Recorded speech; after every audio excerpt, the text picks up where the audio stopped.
Welcome to Showing Up Anyway, the podcast for people who are not perfect. On this show, we talk about intuitive eating, fitness without obsession, and healing your relationship with food and your body.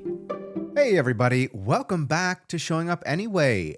If you didn't notice, I took a little break, a little 2-week hiatus from the show because I took a little vacation. I went to New York City for a few days, and then I spent about 5 days in Atlanta. And being gone so long really got me thinking about how tough it can be to keep the same healthy habits that you've built at home on the road. I think vacationing and travel is one of the best parts of life, but you also don't want to come home feeling like total garbage. And when you're out of your routine and you're surrounded by fun new restaurants and your schedule's all over the place, sometimes that little diet culture voice creeps back in. So in this episode, I want to talk to you about how to find that balance between enjoying your vacation and not throwing away all the habits that you've worked so hard to build. This episode is called Memories Over Macros because that's the phrase that I use with my clients. And I never want you to have to sacrifice your once or twice a year vacation for the false idea of perfect health. But I also don't want you to go to the other extreme either and just throw everything away. So we're going to talk about some of the obstacles that you often face while traveling, the challenges around your mindset, and some strategies that might help you enjoy your trip and feel good about your choices at the same time. And most importantly, as the title says, I'm going to remind you that making memories will always matter more than making your macros. The hardest part of traveling is that it throws a wrench into all the little routines that you've set up. You might be stuck in a car for a few hours or catching flights, sitting in airports. You move to different time zones. You don't have your usual grocery items, and suddenly your normal meal times are just all over the place. You might find yourself eating when you're not hungry just because it's, time to eat, or just because it's there, like those free little Biscoff cookies that they give you in the airplane. Or maybe you're ordering extra at a good restaurant, or even skipping meals altogether because you're busy sightseeing and you find yourself distracted. It's hard when the food options you do have aren't the same ones that you have at home, right? You don't have your kitchen, your usual grocery store, or the meals that you normally would make. Airports and hotels might just have like fast food available or ultra processed choices. And if you're traveling with a group of people, then you kind of get stuck with pre-planned meals. So you don't always get a say in what you're eating. So it can be really challenging. And if you're flying to a different part of the country or the world, time zones can completely throw off your hunger and your fullness signals. Then you find yourself starving at 3 a.m. or sitting down to dinner and realizing you're not even hungry yet. I remember on this trip, I woke up at like 5:30 a.m. to get to the airport. I flew out of LA, and when I landed in New York City, it was like 5:30 p.m. That's kind of jarring. And then, like I said, when you're with friends or family, it gets even trickier, right? If the group decides to sleep in and skip breakfast and you wake up hungry, you might feel awkward being the only one eating. Or if they're all ordering something and you're not hungry, you might not want to be the only one not eating. Peer pressure is really hard to deal with, and boundaries are hard to set. So your eating patterns, it's not going to be a surprise if they start to adjust to theirs, whether or not that works for you. And exercise routines can get disrupted too. Maybe you've got a regular gym time that you go every week, or you have a yoga class you never miss. But when you're on the road,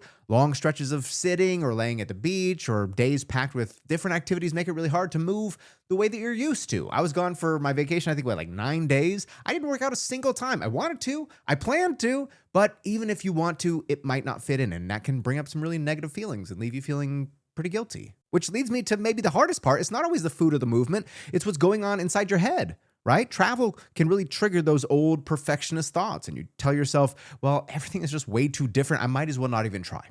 Or you'll have a dessert and you feel guilty. Or you start to worry about weight gain and losing progress that you made at home. Those thoughts really can creep in fast. And before you know it, there's just this dark shadow that's cast over what's supposed to be a really joyful trip. Challenges like these are completely normal. I mean, you're out of your routine. So of course, things are going to feel different, but that doesn't mean that you've failed. Okay, there's no way to mess up intuitive eating. It's not a test. There's no passing, no failing. Okay, travel is a part of life. And the more you learn how to navigate it, the more trust you'll be able to build with your body. Every new situation is a chance to practice listening to what you actually need. So there you go. There's your justification to travel a little bit more often. So now let's talk a little bit about what to actually do when you're on the road. Because here's the thing, okay?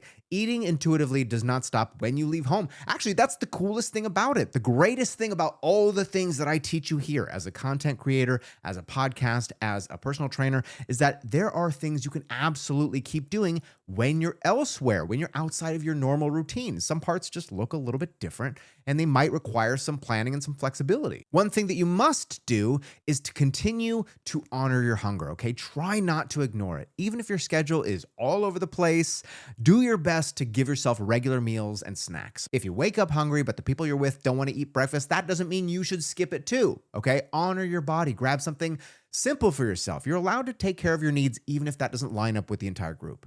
And you know what? Chances are you're not the only one too, so maybe somebody will join you and you guys can do it together. And that way, you're both listening to your hunger. That's awesome, right?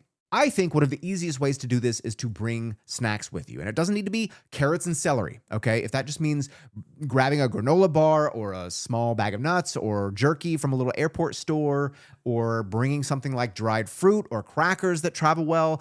Maybe crackers don't travel well, but you get what I'm saying. And whatever you choose, having a snack when you're hungry is better than going without and being too hungry later, which is when it's hardest to make decisions that really feel good. Little snacks like that have saved me on more than one occasion. You know, when you get stuck on an airplane taxi, you know, and they won't bring you back in, but you're also not flying, or you get halfway through like a walking tour, they can really make a big difference. Hydration is another one. Okay, flying especially can dehydrate you, and dehydration often shows up as fatigue or what feels like hunger. So keep a reliable water bottle. Okay, I have one around here somewhere, and keep it with you and sip on it throughout the day. Okay, sometimes what your body really needs is water, and keeping hydrated really helps digestion and energy too. Something else that I feel like I do have to remind you of, especially when you are traveling, is that honoring your hunger and fullness does not mean you have to do it perfectly, okay? This is not the hunger and fullness diet, okay? Think of it as having gentle structure rather than rigid rules. You might eat when you're not hungry because the timing is convenient, or you might eat past your fullness because that gelato was amazing and you didn't want to stop. That's okay. It happens. It just means that you are human. It doesn't mean you failed. Okay. What matters is paying attention overall and making the next choice from a place of care and not guilt. And while we're on the subject of food choices, another factor that you need to be thinking about while you're on the road is energy and satisfaction, okay? If you're in New York City and like me, you had a bagel every morning for breakfast, which truly, how could you not? Try and aim for some protein and/or veggies at your next meal. Not because the bagel was bad, but because your body will feel better if you balance things out over the day. At the same time, if you are craving something salty, sweet, crunchy, listen to that too. Satisfaction is part of nourishment. And it turns out when I'm in New York City, I crave bagels. And finally, release the need to get it right. Okay? Travel is sometimes uncertain. You're going to eat at odd times, you're going to try new foods, and sometimes you're going to have days where your nutrition is not ideal. You'll be lazy or busy. You might have plans one moment and they're going to change 10 minutes later. Sometimes that's what makes travel fun. Flexibility is what makes intuitive eating so sustainable. So if you miss a snack because you're wandering through a museum, or you end up eating 2 dinners because you just had to try the late night tapas, that's okay. All right. Use the tools that you have learned so far and trust in yourself and trust in your body. So now that we've talked about the process of eating, let's talk more about food. Food itself, because food is one of the best parts of traveling. Trying new dishes, exploring little markets, eating things you can't get back at home. That's what makes a trip memorable. Eating tapas in Spain is about more than just enjoying small dishes, okay? It's about sharing food around a crowded table and having conversation late into the night. Sitting down for a bowl of ramen in Japan is not just because you're a big fan of noodles, okay? You're experiencing the flavors that come from generations of craft. Even something simple like buying fruit at a street market in Mexico will connect you to the people who grew it, who sold it, and made it part of their daily life. But you might catch yourself thinking, well, should I really have this croissant? You know, it's too many carbs. Or I had gelato yesterday, I really shouldn't have dessert again. Or this pasta just looks amazing, but I probably should just have something healthier, okay? Please, please, please remember, food is more than just fuel. Food is culture. Food is connection. Food is joy. It's how people celebrate, how family and friends gather, how stories get passed down, and how memories are made. And when you let diet culture stop you, you miss out on more than just the food. You miss out on the whole experience. And you shouldn't have to. You are allowed to experience life without feeling guilty about it. I always encourage a when in Rome mindset, okay? If you're in New York, get the pizza. If you're in Chicago, get their pizza. If you go to Italy, get their pizza. Okay, just never go wrong with pizza.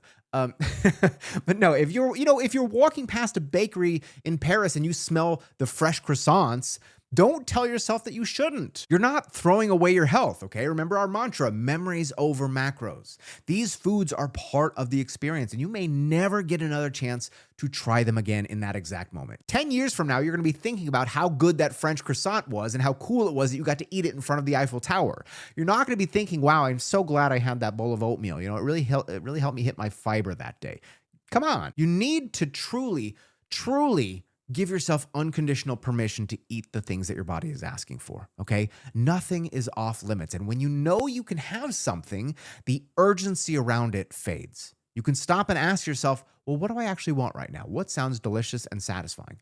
Sometimes that's going to be the salad. Sometimes it's the local curry. Sometimes it's dessert. And all those things are valid choices. And when you do choose, try to slow down. Okay, really savor it. This is where the mindful eating comes in as a way to get more joy out of the experience. Okay, you're not just scarfing down the Belgian waffles. Notice the flavors, the textures, the smells. Eating that way really helps you enjoy the food more. But it also helps you tune into your body and realize when you're satisfied and content without having to count or measure anything, and without having to give anything up. And here's a really important point, because a lot of times the reason that you might feel out of control when you're on vacation is because you're still restricting when you're at home. If you don't let yourself have certain foods in your everyday life, then suddenly when you're faced with them on a trip or at a party or whatever, of course you're gonna feel out of control, okay? The solution is not to clamp down even harder. It's to give yourself permission all of the time so that those foods don't have as much power when you're away. I also want you to remember that you don't have to make up for meals, okay? If you have a big, rich dinner one night, don't give in to the urge to skip breakfast the next day or punish yourself with extra exercise. This cycle of earning and burning is just diet culture trying to wriggle its stupid little worm back into your brain. Your body can handle variety. It knows how to do that. Some days are going to be heavier and some days are going to be lighter, and that's okay.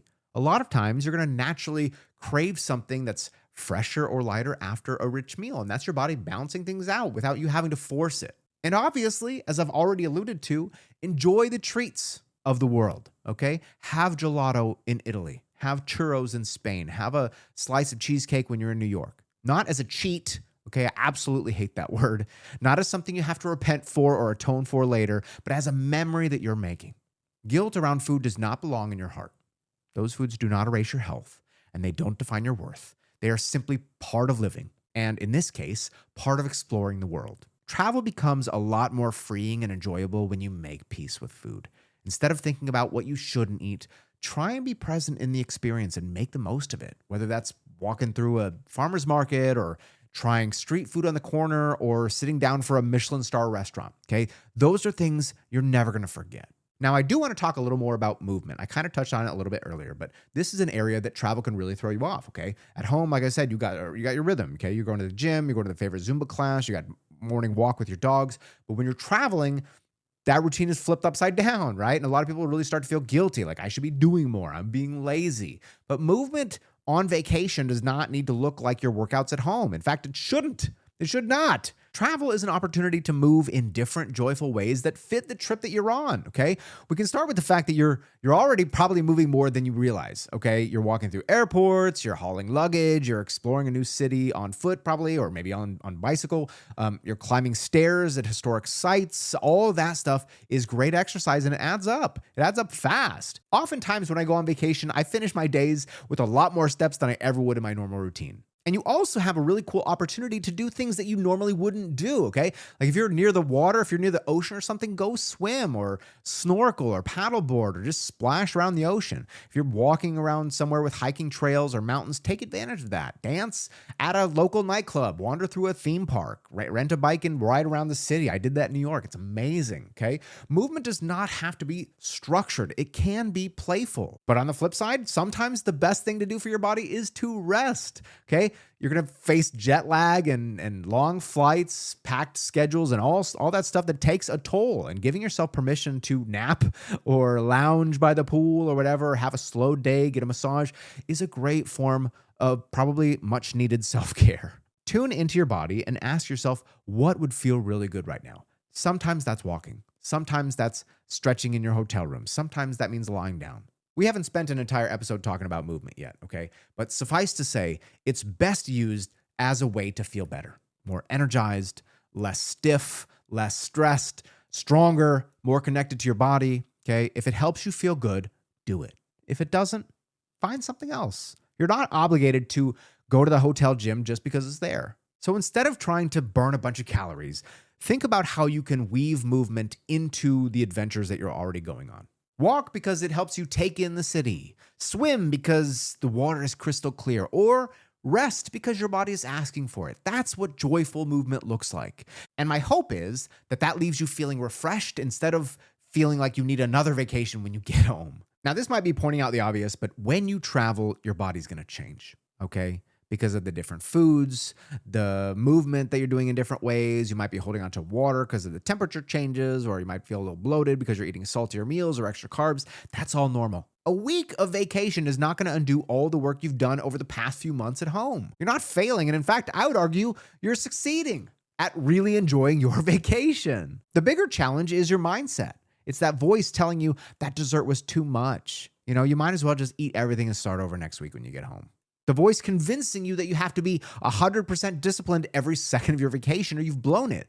But that's not true. None of those things are true. And if you catch yourself spiraling into thoughts like that, I want you to pause and get curious, okay? Ask yourself, why am I feeling guilty? Usually, it's because of those old diet rules that are lingering in your mind that categorize food and behaviors as good and bad, okay? But just as those thoughts are learned, they can be unlearned too. Go back and listen to my episode on food rules again, okay? That'll help. And if you do overeat and you feel uncomfortable at your next meal, just use that as information. Maybe you went too long without eating and you got overly hungry. Maybe you put this certain food on a pedestal because you rarely let yourself have it.